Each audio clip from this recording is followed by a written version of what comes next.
Good afternoon, everyone. I'll just give it one more minute before we get going, just to allow the last few people to start.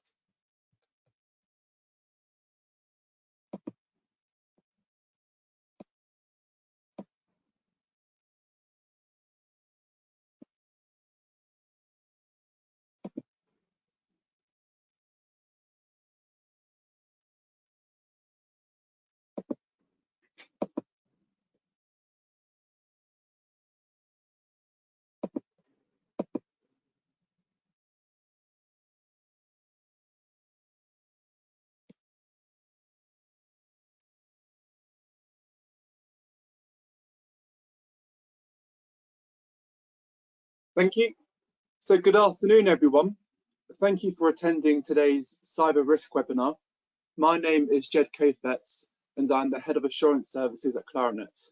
Assurance services covers pen testing, red teaming, PCI, cyber risk, and continuous security testing. Before I start, I'd like to let everyone know that this session is recorded.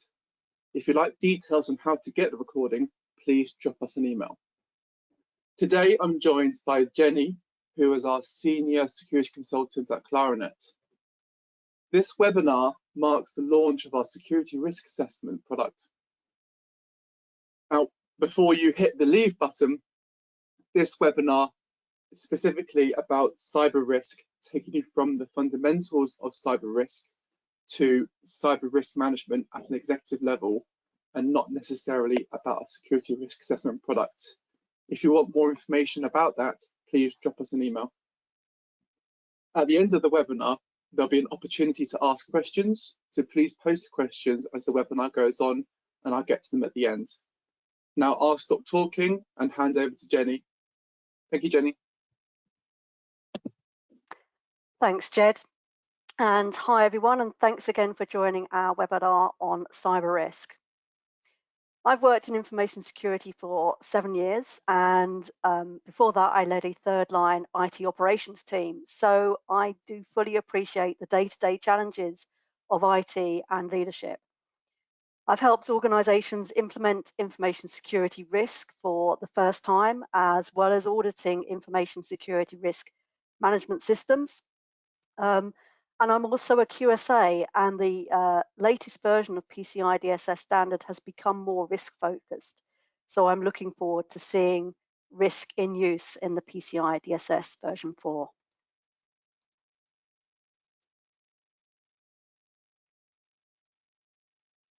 So for the next 45 minutes, we will look back at how information technology and our environments have evolved. We will then look at some information security risk terminology. We will review an example of a well-known global company who has had a few breaches, and we'll look to see how risk is integral to decision-making to help prevent or reduce the chance of a breach. We will review the benefits of cyber insurance and the steps that are needed if you are considering renewing or getting a new policy. I'll share my thoughts about how risk is the first step towards being more prepared should the worst happen.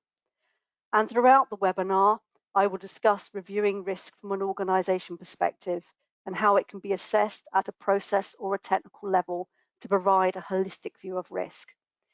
I will cover when to do a risk assessment, who to involve, and what to risk assess. Whether you're in a technical position or a senior leadership position, my aim is to demonstrate the importance of conducting regular information security risk assessments to inform how to spend your limited budget wisely and how it can help drive your information security strategy.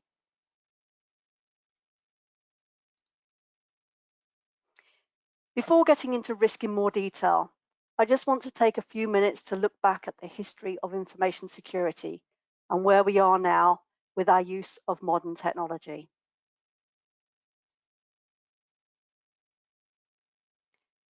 Confidentiality, the method that information is not made available or disclosed, is by far the oldest information security practice. Protecting information through the use of cryptography has been around for thousands of years, with the earliest examples of encoded messages by the ancient Greeks dating around 200 BCE. Clearly, a lot has happened since then, of course, within the history of computers. So let's look at the last decade leading to where we are now. By 2011, cloud services, including customer relationship management systems and human resources, are widely used. Bring your own device gained prominence, further diluting where information is held. By now, information is on personal devices as well as on servers, laptops, in service partner platforms, and of course, the good old USB stick.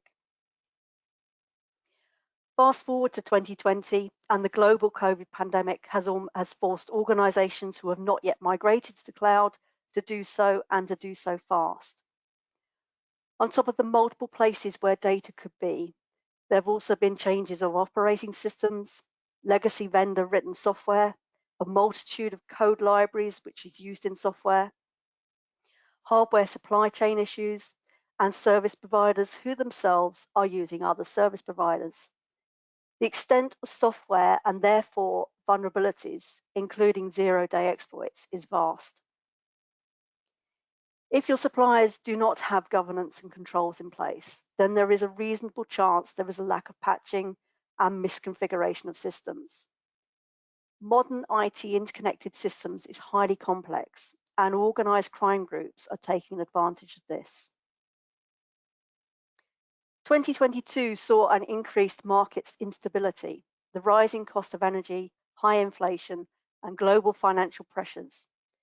It's during times like these that businesses often operate under severe constraints or overreact to market changes, resulting in less funds and/or the reduction of resources for other priorities, such as security.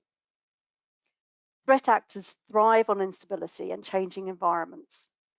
The current market volatility has the potential to result in higher attack success rates due to organizations being forced to operate under unusual circumstances. It is therefore important that businesses understand the changing threat landscape so they can take steps to prepare and secure their organizations. Identifying the risks in all of this is not easy, but making a start is invaluable. Identifying risks, establish why you are using certain technology, or establish if what you do with existing technology could be done differently. These are your potential risk treatments. And what about third-party service providers? Why do you potentially have so many partners? Sure, it may add to business growth, but it can also introduce complexity and therefore risk. Conduct a risk assessment and consider the treatment of reducing partners to reduce your complexity.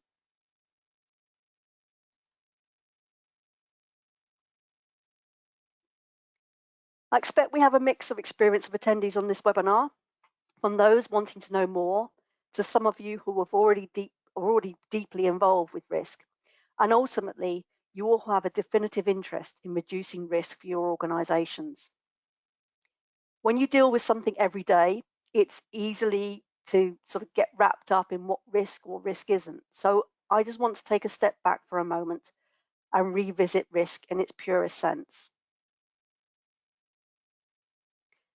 Risk is the possibility of loss, damage, or destruction. In an information security context, risk is the potential that a threat will exploit vulnerabilities of an information asset or a group of assets, which results in causing harm to the organization. Let's break that down, starting with understanding what you are protecting. What's valuable to you? Your brand, your image, your employees, your customers, all who rely upon you being there. Your information and processes that allow your organization to continue operating. All these things represent what you need to protect and are your primary information assets. The word vulnerability may be associated with software deficiencies, and for an information security risk, the definition of a vulnerability is a weakness of an asset or control that can be exploited by one or more threats.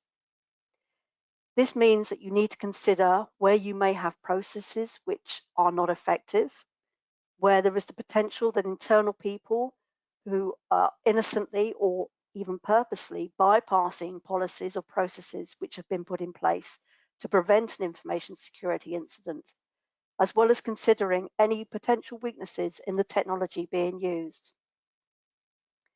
Bad actors, for example, hackers, is one potential threat, but so are natural or human disasters. There are internal threats from disgruntled employees or happy employees who make mistakes like emailing or publishing a list of personal information relating to customers because there was no safeguard or control in place to prevent this. Then you have the threat event itself. This is the description of what could happen, considering who or what could instigate the security event against the information or system that you are trying to protect. What's the chances of this security event happening? What have you already got in place to prevent this situation from occurring? And how effective is your prevention? And have you missed anything? If there is something missing, then you have identified a missed risk, and there is a risk decision to be made. Identifying information security risks using a thorough risk methodology to rate and prioritize risks will enable you to make informed decisions on what action to take first and provide a plan to address the rest. This informs your security strategy. Without understanding your information security risk profile, it is impossible to design a security strategy that quantifiably protects your organization. A benefit of being proactive and addressing risk is also the opportunities it can present. Understanding your potential risks and addressing them can lead to the benefits of good reputation and therefore growth. By demonstrating that you understand your contractual and regulatory obligations, that the impact of loss or compromise of personal information could not only affect your organization, your brand, your employees, your stakeholders, but also have repercussions on your customers' lives. But also understanding that doing something about it can lead to a competitive advantage. So shall we end on the really honest fact that we want to manage security risks because we want our businesses to survive and thrive, undamaged and undisturbed, and ultimately we're trying to protect our longevity.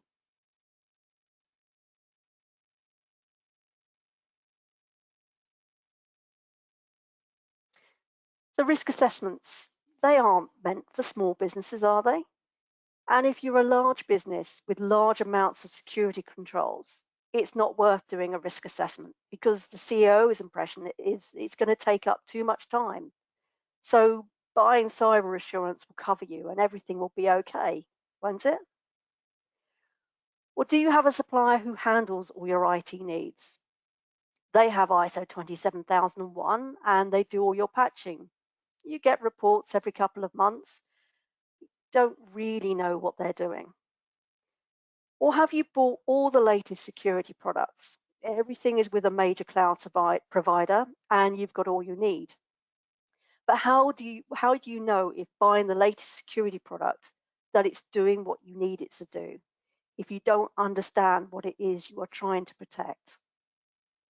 If you want security by design, then you need to do a security risk assessment upon a significant change, like thinking about introducing a new system or undertaking an acquisition. And certainly do a risk assessment following a security incident. You've had an incident because of a control failure, so you need to understand what failed and what action you were going to take to prevent it from happening again.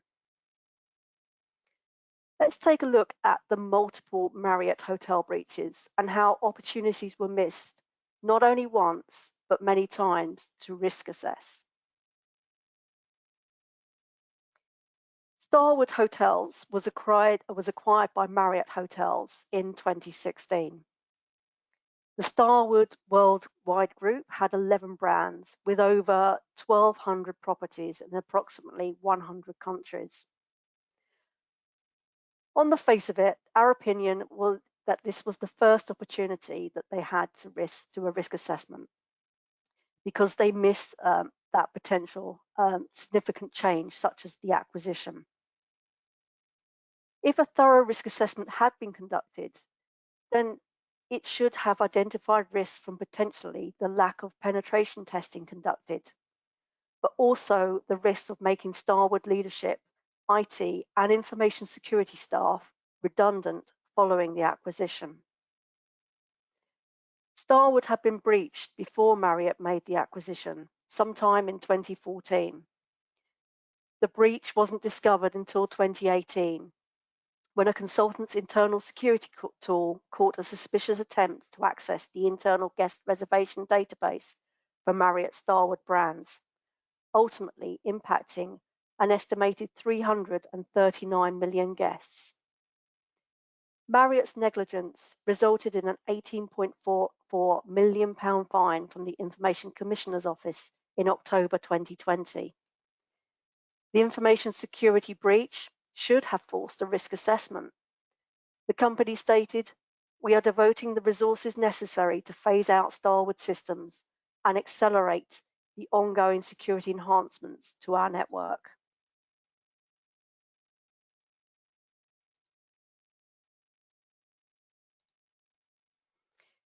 In March 2020, Marriott announces their second major data breach in 2 years.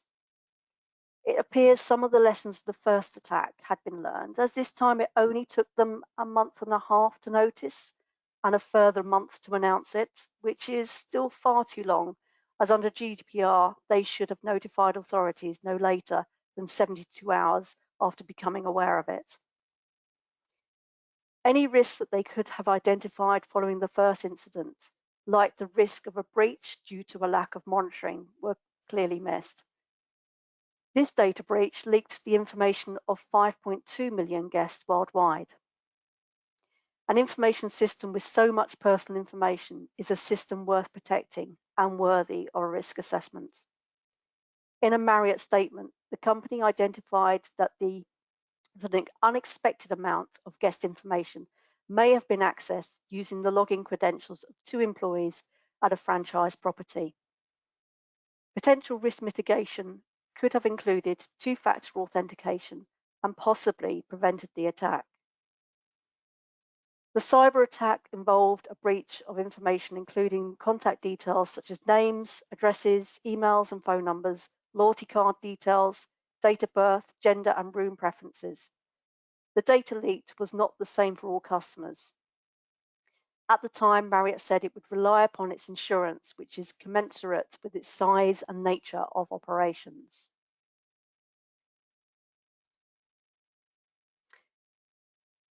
Two major breaches are bad enough, but in June 2022, Marriott International suffered its third publicly acknowledged data breach in 4 years, with hackers claiming to have stolen 20 gigabytes of sensitive data, including guests' credit card information. Incidentally, the 2018 breach also included cardholder data.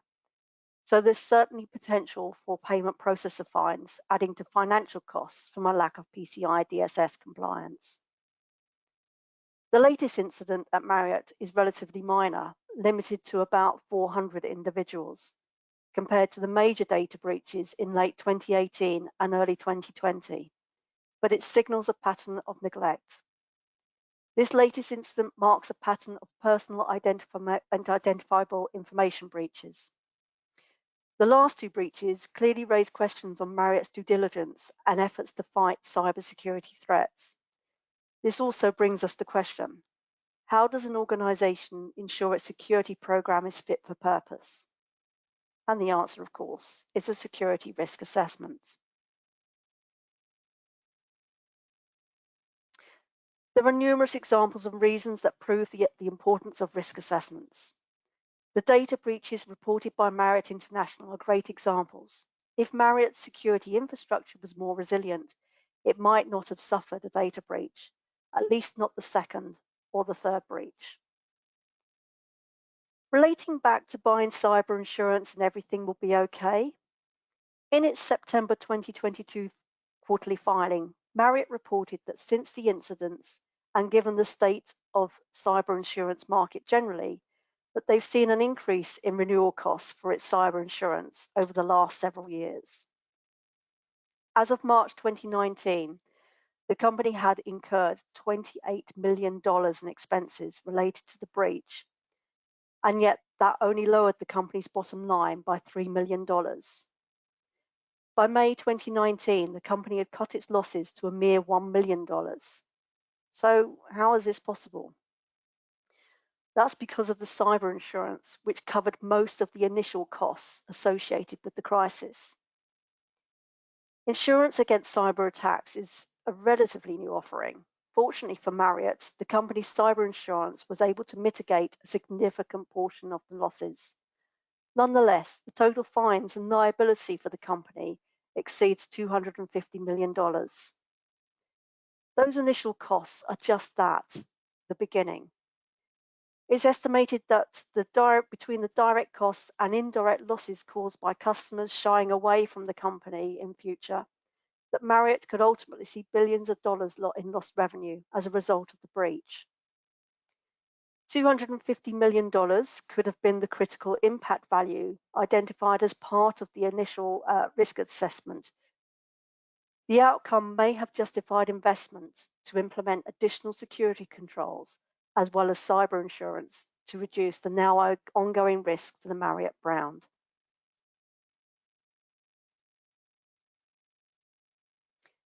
The National Cybersecurity Centre have produced guidance for cyber insurance, which states that cyber insurance may help with minimising business disruption should a cyber attack occur. This has certainly been demonstrated in the Marriott example. They say that to purchase cyber insurance, it may require gathering information about existing security controls, which can take resource and time. It's important to look at the small print in the insurance policy, as it may not cover you for certain scenarios, like email compromise frauds as an example. In December 2022, the Chief Executive Officer of Zurich, one of Europe's largest insurers, told the Financial Times that cyber attacks will become uninsurable as the destruction from hacks continues to grow. A couple of the takeaways I took from the NCSE guidance. Some insurers offer discounts if your organization has recognized cybersecurity defenses in place. And they suggest that certification schemes like Cyber Essentials or Cyber Essential Plus may qualify. So make sure your insurance broker is aware of these if you have those in place. In addition, NCSE recommended that before considering to purchase cyber insurance, identify what within your organization needs protecting the most. Identify the security scenarios that must not happen. And the method they recommend to do this is, of course, an information security risk assessment.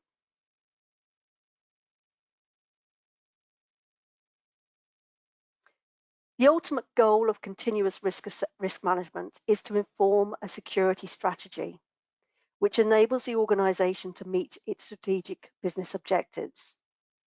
To conduct a risk assessment, you will identify things that you already know about your business, as well as things that maybe you didn't know or were assumed.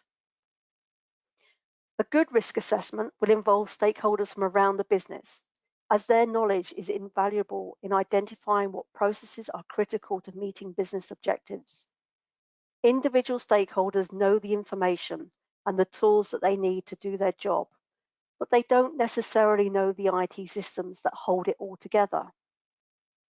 Likewise, IT or third parties managing those systems are great at knowing the nuts and bolts, but do not necessarily know the impact of the business should a system change, or worse, be unavailable. So it's a collaborative approach.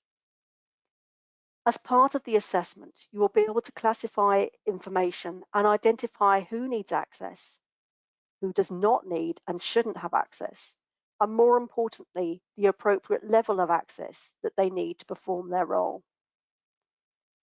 A good risk assessment has a defined methodology which can be followed by anyone involved in a risk assessment. I still smile when I think of a methodology and a risk register I once audited. It was well thought out, The risk manager had considered various percentages to reduce risk based on implemented controls. He had coded all the controls that had been implemented or partially implemented, and you had to look up the various codes before you could begin to understand the risk. It was so complicated to use. It was long-winded and almost impossible to follow. Essentially, it was flawed. And worse still, the methodology calculation used provided the wrong prioritization for action. The risk manager took on board my lengthy feedback and produced a much simpler version. The risk methodology should be easy to follow with a defined impact level that clearly enables stakeholders to agree on the impact to the business should there be a loss or a degradation to your critical processes. The methodology should also contain a defined likelihood and, if needed, defined threat levels. So no matter who is involved in the organization, the evaluation of risk should arrive at the same result. The risk management methodology will have a defined risk appetite. If an evaluation of a threat determines a risk is above the appetite, then the business knows that action is needed to reduce the risk. This includes describing who is authorized to make decisions and responsibilities for monitoring the risk treatment. To get started, identify the scope of what to assess. Start with one critical process and test your methodology. Obtain feedback from those involved and take the lessons learned from this initial assessment and improve on them. Risk assessments can be conducted at different levels within an organization or on a restricted scope. Risk assessment at an operational level, the highest level to determine what information the organization values and what it cannot do without. It will consider contractual obligations and regulations that must be met. This can inform what processes to assess, identifying which are critical and need to be kept operational, and also what information and tools that are needed to operate. Risk scenarios at these levels consider what-if scenarios and vulnerabilities involving people, process, or technology. Risk is subjective, and for this reason, determining risks is a collaborative exercise. If you've nominated one person, for example, the information security manager, to do risk, then the results will be biased to what they know. There is a further risk that the assessment will be missing risks from what they don't know and what they don't know that they don't know. So this is a guaranteed way to miss potential risks and one reason why risk should be a group exercise.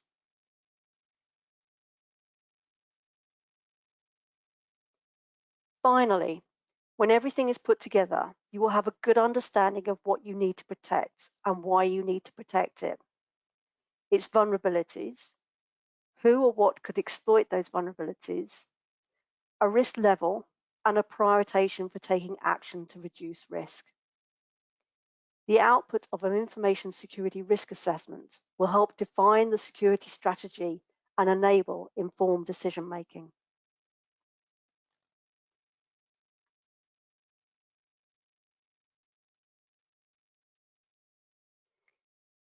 Change is constant, a familiar quote from many infamous people, but I particularly enjoyed this quote. Basically, software change is ever present, so therefore, so are the risks.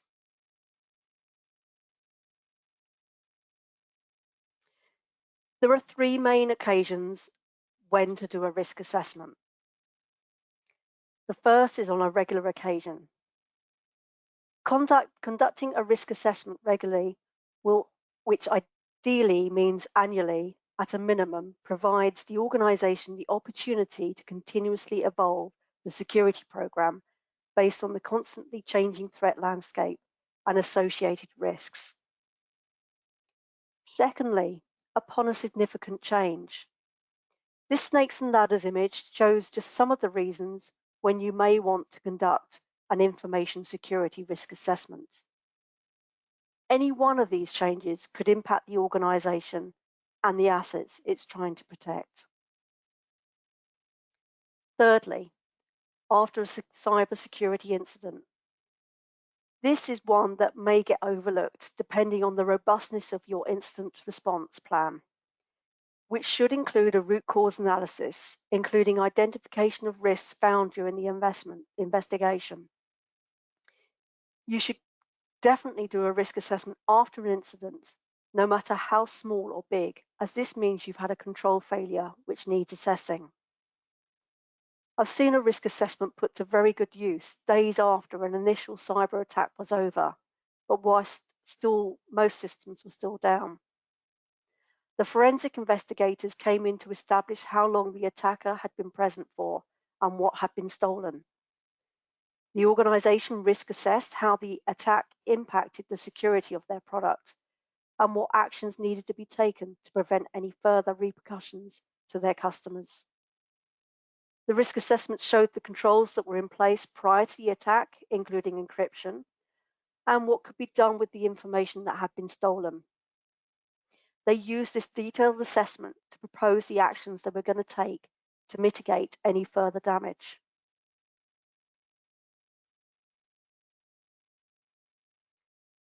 By planning for regular risk assessments, you will be considering risk assessing significant changes, some of which are listed on this slide. Keeping up to date with threat changes related to your organization is essential. As well as software issues that need patching, you should be looking for other issues like extreme weather and public health risks. Monitoring your suppliers is something else to consider, if they are a link in the chain for any critical service you rely upon.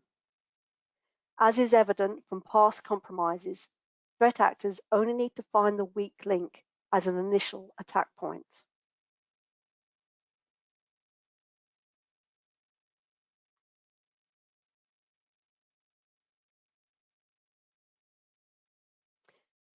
Consider this scenario.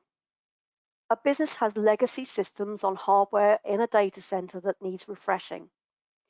The business decides that moving to a cloud provider makes sense, not only from a cost perspective, but also to reduce the amount of maintenance overhead.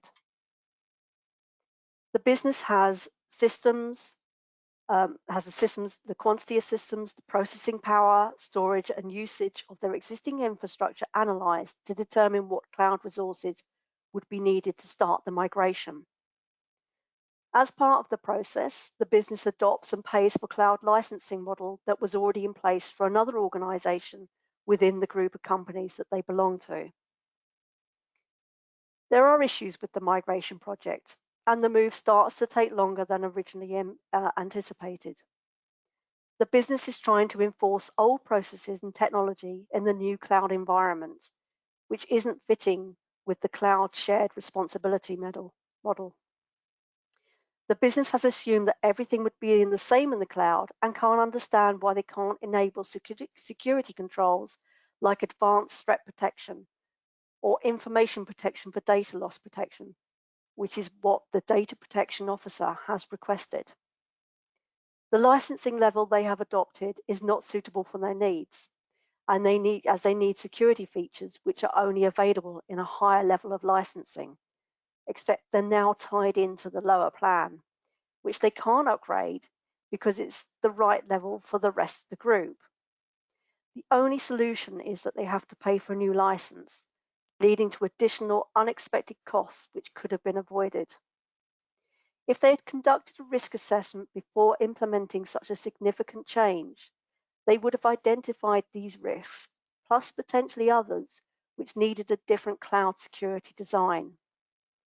Conducting a risk assessment before the design phase is much more cost-effective than trying to retrofit security at a later date.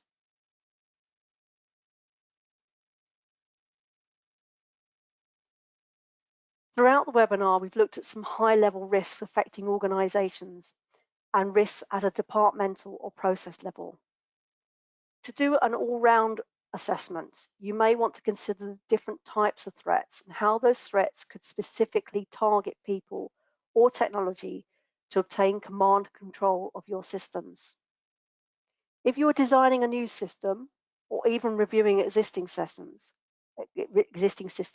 then you need to use threat modeling to identify security threats and potential vulnerabilities, identify specific threat attacks that could exploit potential vulnerabilities, and therefore identify security requirements needed to reduce the risk of an event materializing. This requires a low-level technical view of the system.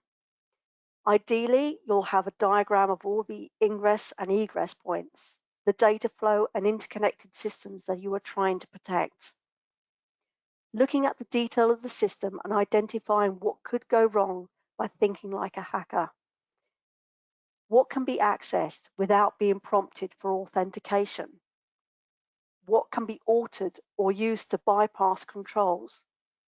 What capabilities could be obtained without official authorization?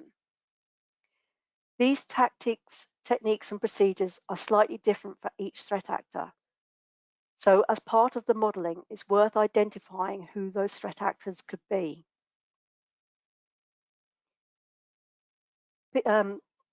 Also, the threat actors, as I said before, include natural disasters, hardware failures, as well as people. Those people include standard internal users or internal users with administrative privileges who are both capable of making innocent mistakes from emailing a customer list including personal information to an incorrect address, or in the case of an administrator, making a configuration error which exposes a system or a database to the internet. You may have internal employees with a malicious intent, for example. An employee may have been bribed to insert a keyboard tracer, which relays all keyboard strokes to a remote hacker.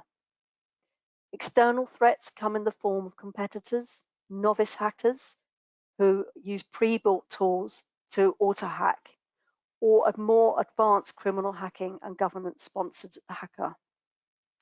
Using threat modeling will provide focus on critical systems by looking in depth at design issues, establishing different methods of attack, the impact and likelihood of a threat event, and identified security requirements to mitigate any risks. So talking of impact, how can that be quantified? The most common method is to use a qualitative approach, which effectively is a predefined scale from a negligible impact through to the very worst impact, which can be financial, operational, or life-threatening, depending on what the risk is. A more detailed method is to use the quantitative approach, which uses quantifiable information such as focusing on the actual financial impact. For example, identifying the financial costs to the loss of productivity, the daily impact of not being able to operate, and the cost for paying for employees who are unable to work. What about the hidden costs of dealing with an event? In some cases, it's impossible to put a price on a breach, as the breach could have put people in danger. An example of this, on the 10th of January in 2021, fingerprint, DNA, and arrest history records were accidentally deleted on the police national computer due to a coding error. However, in most instances, there is a financial impact. Will specialist cyber forensics be needed? And will hardware need replacing? Could intellectual property be compromised or damaged? And what's the financial impact of that? What about the fines, legal fees, reduced share price, contractual losses, or increased cyber insurance? Clearly, to obtain this sort of detail will require input from finance as well as other areas of the business, but the output will provide unexpected annual loss if the event were to occur, and can help provide justification for security investment. Done right, it will provide the board with the information they need up front to make a decision.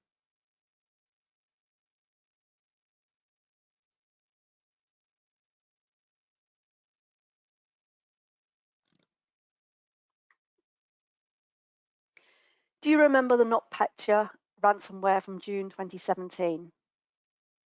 Andy Greenberg wrote a book titled Sandworm, which was a name given to the rogue hacking group behind the attack, which was targeting Ukraine, not necessarily the rest of the world, but the attack got out of hand. The shipping giant Maersk was almost wiped out by the attack. They survived, ironically, due to a lucky power cut, which forced one of their domain controllers offline in one of their African locations just prior to the attack. Maersk had shipping containers stranded all over the world, refrigerated goods with set deadlines, and without their systems, they were unable to operate for weeks, and it took even longer to fully recover. It is estimated that the attack cost them as much as $300 million in lost revenue. This situation highlights a few things. Without Active Directory, Maersk had no contact details, no access to any systems, and no idea where any of their containers were. A risk assessment would have identified the critical systems that the business relies upon to remain operational. Whilst there could have been technical mitigation, like having an offline domain controller, more importantly, mitigation of a business continuity plan may have helped local Maersk offices to be more prepared with offline copies of what would be needed at a minimum to continue operating, at least for the short term. Incidentally, one of Clarinet's customers was also affected by NotPetya, which propagated throughout their global business due to the interconnectivity of the business's networking infrastructure. What was interesting with this was that they managed to recover the core business systems relatively quickly due to the backup strategy that they had in place. However, it still took well over a month to get fully operational due to the workstation rebuilding that was needed to be done across all countries. The above situations highlight the costs involved in recovery. By spending time to consider the actual costs your organizations could have for replacing hardware, resource cost, and time to rebuild, as well as the cost of lost business, you'll be able to quantify the impact to your organization should the worst happen. This helps justify budgets in implementing mitigation options. Always remember, the cost of mitigation should never cost more than the risk it is attempting to reduce.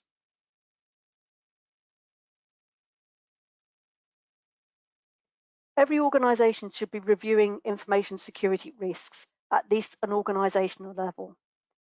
Let's discuss a few risks which are likely to affect all organizations. The use of fake news and fake identities is on the increase. One example of fake identities that's been happening recently is that employees who have started work just after leaving university are targeted by fraudsters who imitate the company's CEO. The pretend CEO is in an important meeting and they text the new employee to ask them to go to the supermarket and buy some Apple gift cards. The employee then gets a text claiming that the CEO is about to give out the gift cards as an incentive reward and that the new employee will be reimbursed. The employee, trying to impress the new boss, does as requested and buys the gift cards and texts back to confirm that they've been bought.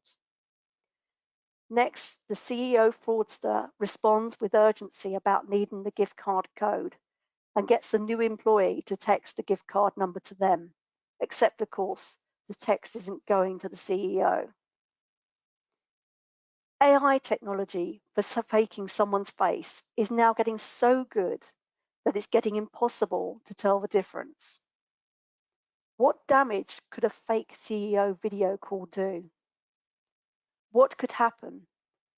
And what secondary measures would be required to prevent an unauthorized financial transaction? Skill shortage is not a new risk, and it may already be something that is impacting your organization.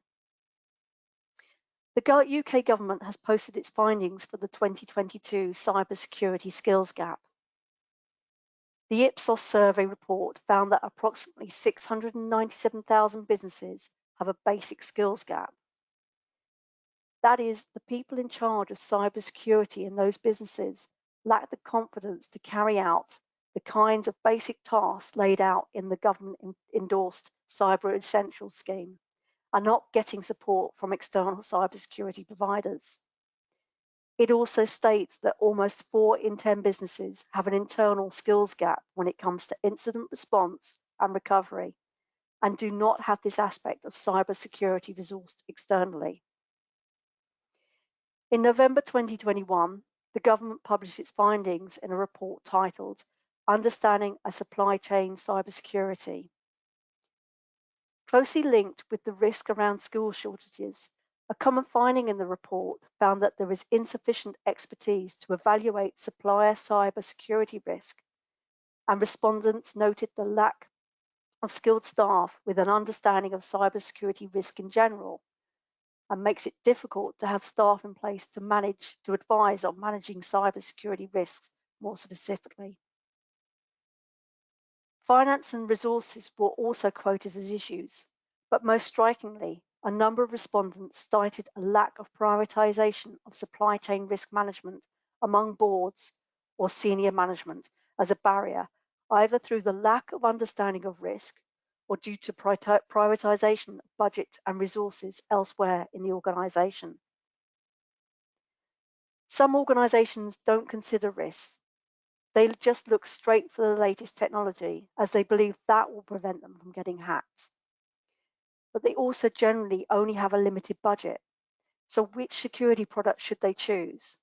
And is this the best way to protect the organization?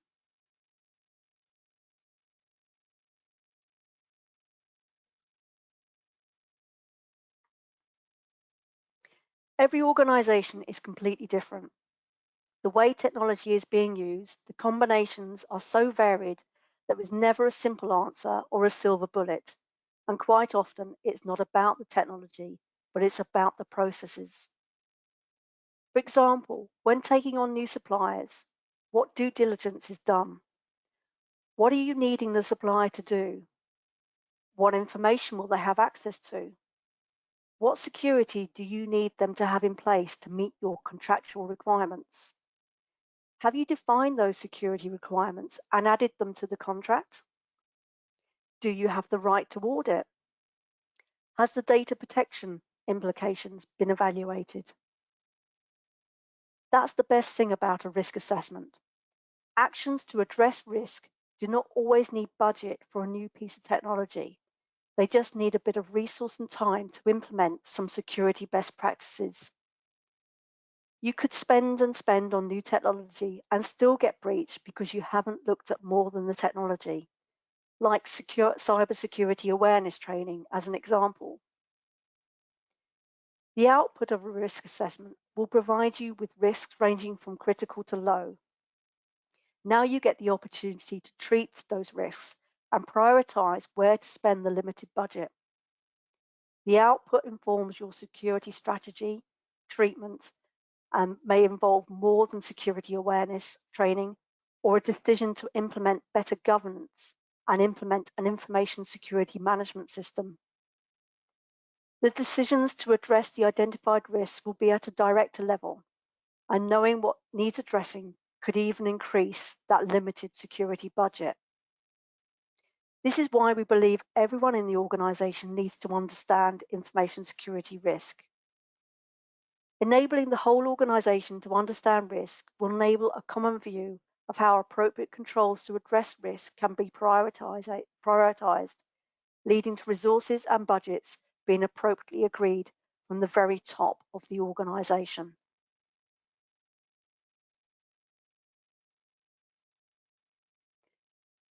There is good news. You can start the process of risk management today, and here are some pointers that I'd like to give you. Firstly, start by looking at the context of the organization. And by this, I mean looking at the internal and external issues that impact upon your organization. Factors that can influence your strategic direction include legal, regulatory, and contractual obligations, as well as investors, financial, social, and cultural influences, your service or product, your assets, your people, and your technology. Next, consider which risk framework is suitable for your organization based upon your size, business requirements, and complexity. For any organization considering certifying for an information security risk management system, then using the method within ISO 27001 is recommended, as it has specific clauses which will need to be implemented. Alternatively, methods include Octave, which stands for Operationally Critical Threat Asset and Vulnerability Evaluation, developed by the Software Engineering Institute, an asset-based methodology. Or smaller organizations may want to consider the ISME Cyber Assurance Standard. For enterprise organizations desiring a more in-depth look at risk than a standard like ISO 27005, the Information Security Risk Management Standard includes the identification of different types of threat actors, including their motivation and capability for executing a security threat event. The National Institute of Standards and Technology Cybersecurity Framework, the NIST-CIF, also considers threat actors and their capability, intent, and reasons to target your organization. Use these standards and agree what risk assessment methodology will be used to ensure that no matter who in the organization is involved in assessing risk, that they can reach the same conclusion of assessed risk. Make sure you train and involve all our areas of the organization in assessing risk. Don't forget, risk is collaborative, and you don't want one person making assumptions on behalf of a department, as it's likely you will miss a significant risk. You're also going to need a risk register where you will record your results and decisions to reduce risk. A good old spreadsheet will do here, or you might look at investing in a tool. So there's plenty to consider, and if you've not done risk before, you can start now by thinking about the topics that I've discussed here. And I'd like to open up the floor so I and Jed can answer some of your questions right now before you leave. Thank you, Jenny. Let me turn my camera on. So before we take questions from the audience, feel free to send questions in. I've got a question myself. Question is, in an organization's overall cybersecurity strategy, where does cyber risk management fit in alongside training, IR, pen testing, EDR, and so on? So in a scheme of all the products that you can get in cybersecurity, where does risk management fit? Well, that's the easiest one to answer. Most definitely, cyber risk management is done at the start. If you're already doing pen testing, then you can use the pen test report to inform your risks. Any change or increase in endpoint detection and response could indicate you've got a new threat there. And so that should be also reviewed by the risk management process, and will enable you to accept what to invest in or treat or invest. Perfect, thank you. So we had another question come in. Although my business does a basic risk assessment, I often struggle to get buy-in from senior management to do the bare minimum. Do you have any advice on how to get more engagement from senior management? Probably best question for me. Answer it in two ways, really. The first sense is understanding or getting business leaders to understand cyber risk, and the second is about upwards influence. So the first bit, each organization has a main deliverable. So you've got businesses designed to make money, schools designed to educate, you've got hospitals designed to care. And each of these deliverables would be affected by any kind of risk. be a legal risk, financial risk, cyber risk, even health and safety risks. And if you ignore the risks, that will prevent you from your deliverable. So leaders can kind of fit into two categories. The first category is those that take the time to understand the risks to your business and therefore can list it, mitigate it, control it, reduce it, and so on and so forth. And there's the other side of leadership that maybe don't or ignore the risks and therefore accept what happens.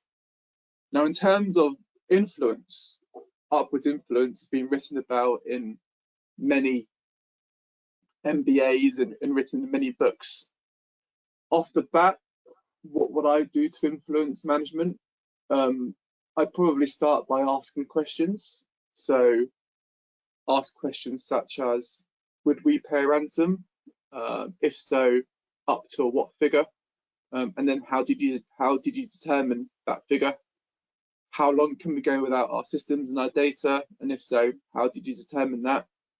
These questions, they may either have answers for already because they've done a risk assessment, or they make them up or don't have necessarily fixed answers for, and therefore they'd start to consider, actually, no, we need to get this thing written down. I need to get it on a risk register. Next question. As an organization, we've been trying to work out ways of introducing AI, artificial intelligence, to our organizations. How should we approach this from a cybersecurity risk perspective? Jenny, probably best for you for this one. Yeah, fabulous question. New technology brings along risk opportunities for the organization as well as potential risks. There's likely to be benefits that artificial intelligence may bring to the organization. So the organization should definitely consider the benefits of that. But it may also bring risk, especially sort of overall risk of, what if you don't adopt AI and your competitors do? You know, you potentially impacting the business by choosing not to. So look at the overall opportunity, and then if it's decided that it's a technology you want to invest in, that's the time to start looking at the risks, so that those risks can be addressed in the design of how you're going to use AI. I did recently attend a very good webinar on the impact of AI and how it may make biased decisions depending on how it's been programmed. And those decisions could severely impact individuals' data privacy, their financial situation, also potentially their health. So happy to share that with anyone that wants to know more. Brilliant, thank you, Jenny. And last question before we finish, 1 minute to go. There are a few risk assessment frameworks out there. Which one do you favour? Good question, and that depends on a few factors. So some organisations may be mandated to use a particular framework. I know from experience that energy companies, for example, they have to use ISO 27005 to comply with the Smart Energy Code. But there's other factors for every organisation, their size and complexity. So you might want to choose the ISME one that I mentioned earlier, just to get you going. Or you then might want to go to sort of the more in-depth assessments like the NIST one or 27001. And of course, as individuals always wanting to know more, there is a free resource, the Cybersecurity Body of Knowledge book, which is worth looking up, so that's got a section on risk. Brilliant, thank you, Jenny. Well, look, thanks everyone for attending, and thank you, Jenny, for sharing advice and information about risk. If anyone wants to find out more about our risk assessments, please drop your account manager an email or get in touch with us through our website. And thank you very much. Hope you have a lovely day.